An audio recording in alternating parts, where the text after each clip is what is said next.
This is John Halbach over at Queerty, and I am so excited today to be talking to Sarah Anzoategui from one of my favorite shows on television, Vida. Welcome, Sarah. Oh, thank you, John. Such a lovely intro. Appreciate that. Yeah, got lots of Vida love. Thank you so much for talking to us today. As you know, I am a super fan. I've loved the show so much, and it's been so cool getting to know you a little bit. For anyone who hasn't started watching the show yet, and I know they're going to, can you tell us a little bit about what it's about? What is Vida about? Well, it centers around this story of these two sisters that are forced to come back home, but they meet because their mother who's estranged from them is basically died, and so they have to come back to Boyle Heights, their hometown, a little begrudgingly and all those feelings. But they also meet the so-called roommate, who is Eddie, and I play Eddie Martinez, and they get to finally find out after their mom dies that their mom was actually married to Eddie, the character I play from Boyle Heights, and also the manager of the bar and the one that's been taking care of Vidalia as she was having cancer, and also taking care of the tenants that live upstairs. So it's a little bit complicated because it's not just about, this love story between Vidalia and Eddie and how it came to be that this bar, as you know, queer bars, sometimes they go away, and especially lesbian bars. And the fact that, Vidalia was eventually opened the bar to be inclusive of queer LGBTQ folks, that's huge. And I'm happy to be part of the show and play this incredible character that's mourning for their wife, and as the show progresses finds out all these other secrets, and is really trying to have this nuclear family, this chosen family with, as you know, the LGBTQ community does. No, I think, Eddie is really, in some ways, the heart of the bar, in a lot of ways, the heart of the show. Yeah. And Eddie presents, or identifies as a butch-presenting lesbian. Yeah. Have you ever dreamed that you would be able to play a character like this at all, let alone multiple seasons, an amazing television show? I've only imagined it being something that I write or that I have to create myself. I have to fight for every part of it. Be the producer, be the actor, be the writer, be the set designer, whatever. And you do it all and you tour it or something. But actually, it's something that, I find that as I came into the television world, the world of activism and entertainment started to become more like that. So it was like, everything started making sense. Like, they're doing this role on TV right now. Like before Vida, there was also like East Los High, and I played Daisy, who's also butch masculine, but really was presenting, more masculine, and that was what they wanted. They wanted to see the masculine presenting character, and I was like, really? And I got to play a teenager, and then a few years later, I get to play my age, but this character that is more traditional and has this legacy, and is also trying to leave a legacy, and is like a pure heart and loves so deeply and hard for ride or dies for people. And I was like, wow, this is what you want. Like, you always want. And I'm like, always, you're like, dang, when's that? And then it's like, oh shoot, it's here. I better be ready. You know what I mean? You got to be ready. And I was so happy and grateful that it worked out the way that it did. Tanya came to see the show, and I'm just like super grateful to play a character that not only is like a representation of a legacy from activists, being able to walk those same streets and not get policed, because it's a different time period. But the character reminds me of Nancy from the Clovers, like the actual person that existed that would get arrested for dressing like a man, like in men's clothing, and like it would happen to Black Cat and things like that.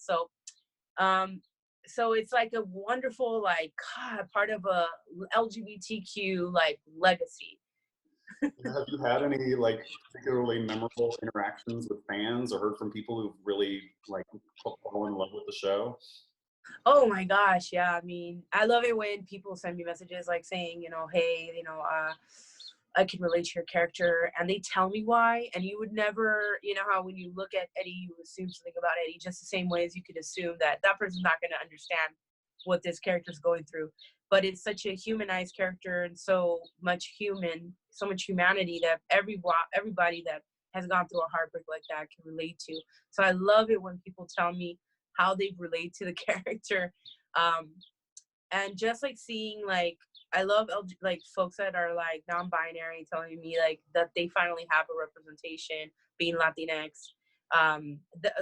Really it's exciting to see white people, of cisgendered people be like, the show's incredible, and not this thing of, I don't understand why this, please help me translate this, help me they just get it. And that was like, oh my God, wow, we're finally at a place where we can all really just see the beautiful work that is the work in the writing, the work in the cinematography, the work of the acting. And yeah, it's great. I mean, there's so much response from the crowd. Like the crowds would go to Q&As, you know, people traveling, I think, you know, from far to, like, we have a Omar who's a fan, and he traveled to New York to see our premiere.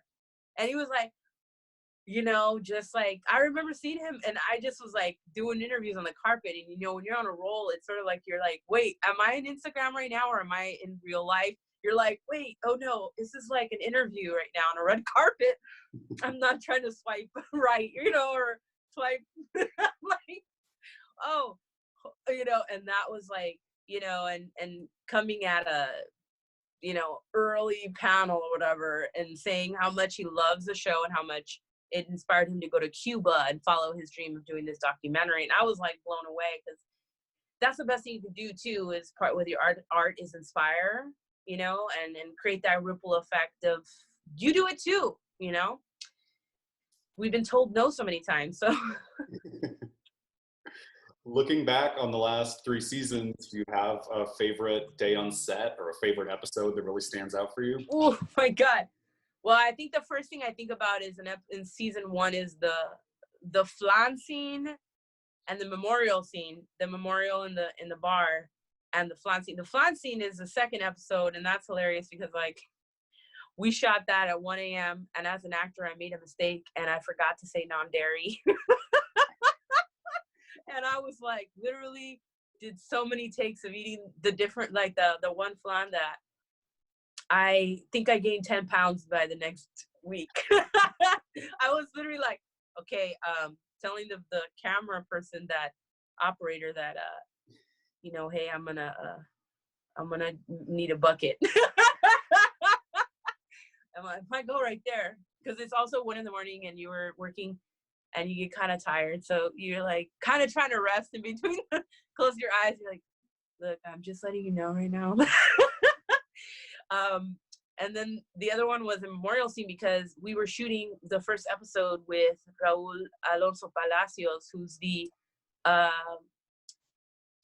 first episode director, the pilot director, who set the tone, you know, sets the tone. And he wanted to shoot the memorial scene where we start receiving the guests come in and they're all kissing this, you know, the sisters, saying their condolences. Eddie is getting drunk with their friends at the bar, having to hide that from the sisters, that the secret that they're more than a roommate. Mm-hmm. And I was wearing a leather jacket, and it was so hot. We did like so many hours, and he said, we're gonna do like a documentary, we'll shoot the whole thing. But it was like one of his first times in television, and you don't realize that while you're shooting the sisters, I'm standing there for hours. So what I did was, because the sometimes the background would want to talk to me, and they're so excited about the show coming out, they can't believe it. They're like, can I just talk to you? And I was like, I gotta be crying. Like I have to be in a mindset. So I asked my castmate who plays my best friend Rocky, I said, hey, can you work with me in an improv? We did an improv for hours, at least 2 hours. And I'm telling you, by the time they got to me, I was in this zone that I don't even know. I was like in the zone. I was playing that I was drunk, and that I had to get to a level that I was going to break this bottle and, like, you know, put it to my throat. And Johnny comes in. And he's like the beautiful little angel that comes in the scene, you know, with the light and the beautiful, like, everything about him. And he's like, hey, homie, let's not do that, you know? What's it been like launching this final season during quarantine times? Are you getting to celebrate with the fans or your family, your crew cast together at all? Well, it's been weird. It's been really weird. Um, and but it's like we still have each other. So it's like we still could connect through Zoom. So we still say, no, we're holding it down. But of course you want to go to the parties, see the, you know, do the whole entire process. It makes it feel so real and received. And then you're doing the final season. So you're like, and you wish it was special like this, and you want to do extra little things. So we did it all in the when we were shooting on set. So, and one of my favorite scenes ever also was the 6th episode when I meet and I have more scenes with Monica, who's like this love interest for Eddie in the 3rd and final season. Something different for Eddie, which is great, because you have to remember that, you know, this is still special no matter what, even if it's a virus. You know, we did it before the virus. What a incredible feat and journey we went through. Actually, pre-COVID, get these 3 seasons done is a huge thing and monumental. So I'm really like, it made me really appreciate it in a deeper way to go, I don't know how and what it's gonna happen, but we got to do that. You know, we got to do Vida. That's huge. True, it's so huge, it's so special, it means so much to so many people, so congratulations. Thank you so much. Thank you. Yeah, like Eastsiders, you know, I mean, to have a queer, gay, LGBTQ like show that's in the areas that I know, you know what I mean? Like that's like, you know what I mean? Like we need more stories. We need to keep going and hope and all of us leave those steps so we all continue. Yeah. It's true. We're living in a really cool time where I know we want more queer stories, of course, but we have more being told right now than we ever have before. And that's Oh, yeah. really, really neat. And I feel really lucky. Yeah, me too. Right? Me too. I feel like before one of my mentors, she recently passed away, Diane Rodriguez, and she used to say in her speeches when she talked about theater and TV history and her playing these roles, that in television she only got to play maid roles with like one line or no lines. And she's like, and I had to, and in the theater, so that's where she was able to flourish, in the theater. And now imagine, so now it's like there's so much more for so many of us with so many intersectional identities too, you know? Yeah. So it's, yes, and the more that we have, like the more we like, we got to keep pushing and pushing and pushing, you know, because now's the time to keep pushing. Well, thank you so much for talking to us today. I'm thrilled to be watching the final season right now. Sad to be seeing it wrapped up, but so excited to be seeing it wrapped up in such an amazing, satisfying way. So congratulations again. Well, thank you so much. I'm so excited because this 5th episode is a real cool one as well, because it is also historic, and it's like this drag show, this drag kings.